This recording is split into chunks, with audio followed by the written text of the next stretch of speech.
मित्रों, आज भारतीय जनता पार्टी की सरकार, एनडीए की सरकार और मोदी जी के नेतृत्व वाली सरकार के 9 साल पूरे हुए हैं। मैं भारतीय जनता पार्टी की ओर से नांदेड़ और समग्र महाराष्ट्र की जनता का धन्यवाद करने आया हूं।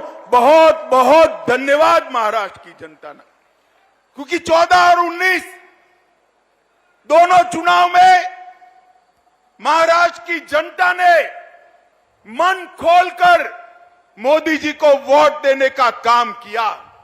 मन खोलकर यहां से खासदार भेजे और इसी का परिणाम था कि मोदी जी 2/3 बहुमत के साथ, पूर्ण बहुमत के साथ सरकार बनाए और 9 साल तक देश पर विकास क्या होता है इसका परिचय कराया। मोदी जी के 9 साल, ये 9 वर्ष भारत गौरव के 9 वर्ष, मोदी जी के 9 वर्ष भारत के विकास के उत्कर्ष के 9 वर्ष, मोदी जी के 9 वर्ष गरीब कल्याण के 9 वर्ष, मोदी जी के 9 वर्ष भारत को सुरक्षित करने के 9 वर्ष है। और मित्रों, 10 साल के सोनिया मनमोहन के शासन के बाद जब मोदी सरकार आई, तब सभी क्षेत्रों में आमूलचूल परिवर्तन किया। मैं आज महाराष्ट्र की जनता को याद कराने आया। याद करिए, सोनिया मनमोहन सरकार जिसमें शरद पवार साहब भी थे, ये 10 साल सबसे भ्रष्ट सरकार चली। 12 लाख करोड़ के घपले, घोटाले, भ्रष्टाचार करने वाली सरकार यूपीए की सरकार थी।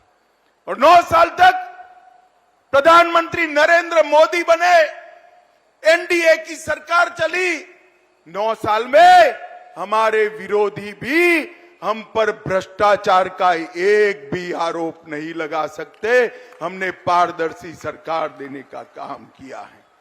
9 साल के अंदर मोदी जी ने देश को सुरक्षित किया। अगले 10 साल याद करिए, आए दिन पाकिस्तान से आलिया, मालिया, जमालिया घुस जाते थे, देश में बम धमाके करते थे, आतंकवादी घटनाएं करते थे और हमारे जवानों के सर काट कर ले जाते थे, मगर मनमोहन सिंह के मुंह से दिल्ली में ऊफ नहीं निकलता। मोदी जी आए, उरी और पुलवामा किया, 10 ही दिन में सर्जिकल स्ट्राइक और एयर स्ट्राइक कर पाकिस्तान के घर में घुसकर आतंकवादियों का सफाया करने का काम नरेंद्र मोदी जी ने किया। ये 10 साल जो थे, भारत में गरीबी बढ़ाने वाले 10 साल रहे। नरेंद्र मोदी जी के 9 साल के अंदर अभी अभी देवेंद्र जी ने बताया, ढेर सारे गरीब कल्याण के काम। देश के 80 करोड़ गरीबों के लिए हर व्यक्ति को घर मिले, हर व्यक्ति को घर में शौचालय मिले, हर व्यक्ति को घर में बिजली मिले, हर व्यक्ति को घर में पीने का पानी मिले, हर गरीब को 5 लाख तक की सारी सुविधाएं फ्री ऑफ कॉस्ट मुफ्त में मिले, गरीबों को 5 किलो अनाज प्रति माह हर व्यक्ति मुफ्त मिले और इसके साथ साथ गैस का सिलेंडर देने का काम भी मोदी जी ने किया। मैं पूछना चाहता हूं, राहुल बाबा, आपने 4 पीढ़ी तक शासन किया। 4 पीढ़ी तक जवाहरलाल नेहरू जी, इंदिरा जी, राजीव गांधी और सोनिया मनमोहन की सरकार, अगर 4 पीढ़ी में आप शौचालय नहीं पहुंचा पाए, घर नहीं दे पाए, गैस नहीं दे पाए, मुफ्त अनाज नहीं दे पाए, तो आपने गरीबों के लिए क्या किया? सच अर्थ में आजादी के बाद गरीबों के कल्याण का काम केवल और केवल देश के नेता और हमारे प्रिय प्रधानमंत्री नरेंद्र मोदी जी ने किया। नरेंद्र मोदी जी ने किया। हर क्षेत्र के अंदर मोदी जी ने देश को आगे बढ़ाया है। देवेंद्र जी ने ढेर सारी बात करी है। मोदी जी ने 11 करोड़ किसानों को 6,000 रुपया प्रति साल दिया। देवेंद्र जी ने और एकनाथ शिंदे ने उसमें 6,000 रुपया और जोड़ा और देवेंद्र जी ने यहां पर जलयुक्त शिवार योजना को भी चालू करने का काम किया। भाइयों बहनों, आज मैं आपको पूछने आया हूं, इतने सालों तक कांग्रेस की सरकार थी। हमारे संविधान निर्माताओं ने एक धारा 370 में एक प्रोविजन जोड़ा था कि ये टेम्पररी है, मगर इसको हटाने की किसी की हिम्मत नहीं थी। मुझे नांदेड़ वाले बताए, धारा 370 हटनी चाहिए या नहीं हटनी चाहिए? जोर से बोले, हटनी चाहिए या नहीं हटनी चाहिए? एक कांग्रेस, एनसीपी, सपा, बसपा, ममता कोई हटाना नहीं चाहता था, वोट बैंक की लालच करते थे। नरेंद्र मोदी दूसरी बार प्रधानमंत्री बने। मोदी जी ने 5 अगस्त को कलम के एक झटके से धारा 370 को समाप्त कर कश्मीर को हमेशा के लिए भारत का हिस्सा बना दिया। और ये राहुल बाबा, शरद पवार, सभी लोग विरोध कर रहे थे। कहते थे आसाम में, कश्मीर में खून की नदियां बह जाएगी। राहुल बाबा, खून की नदी छोड़ो, किसी की कंकर चलाने की भी हिम्मत नहीं हुई है, कंकर चलाने की। ये नरेंद्र मोदी सरकार है।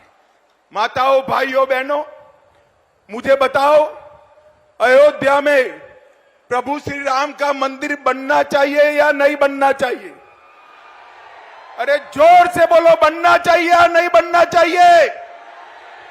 काशी विश्वनाथ कॉरिडोर बनना चाहिए या नहीं बनना चाहिए? सोमनाथ का मंदिर फिर से सोने का बनना चाहिए या नहीं बनना चाहिए? कांग्रेस के शासन में कुछ नहीं होता था। नरेंद्र मोदी जी ने बाबर ने तोड़ा हुआ वो राम मंदिर फिर से पुनः प्रस्तापित किया। ये राहुल बाबा, मैं भाजपा का अध्यक्ष था, मुझे ताने लगाते थे कि भाजपा वाले कहते हैं मंदिर बनाएंगे मगर तिथि नहीं बताते हैं। मैं आज नांदेड़ वालों को बताना चाहता हूं, नांदेड़ वालों, 2024 में वही अयोध्या की वही भूमि पर भव्य गगनचुंबी राम मंदिर बनकर तैयार हो जाए। नरेंद्र मोदी जी ने देश की संस्कृति और देश के इतिहास का सम्मान करने का काम किया है। नरेंद्र मोदी जी ने दुनिया में देश को गौरव दिलाने का काम किया है। आज देश भर में मोदी जी जहां जाते हैं वहां मोदी मोदी मोदी मोदी मोदी मोदी के नारे लगते हैं। और मित्रों, मैं आपको बताता हूं, ये मोदी मोदी के नारे, युवाओं, नरेंद्र मोदी जी का सम्मान नहीं है। ये मोदी मोदी के नारे मेरी नांदेड़ और महाराष्ट्र की जनता का सम्मान है, क्योंकि देश के प्रधानमंत्री। एक और मोदी जी को दुनिया में सम्मान मिल रहा है और दूसरी ओर कांग्रेस के शाहजादे राहुल बाबा विदेश जाकर देश का अपमान करने का काम करते हैं। अरे राहुल बाबा, विदेश में जाकर देश की राजनीति की बात, विरोध की बात नहीं करते। ये सालों से परिपाटी है। आपको मालूम न हो तो तनिक सीनियर कांग्रेसियों को पूछ लीजिए। और राहुल बाबा यहां नहीं बोलते, विदेश जाकर बोलते हैं, क्योंकि देश में उनको सुनने वाले बहुत कम बच गए हैं, इसलिए वो विदेश जाकर बोलते हैं। माताओं, भाइयों, बहनों, हर क्षेत्र के अंदर भारतीय जनता पार्टी ने विकास किया है। और यहां पर मैं खास महाराष्ट्र में आज आया हूं।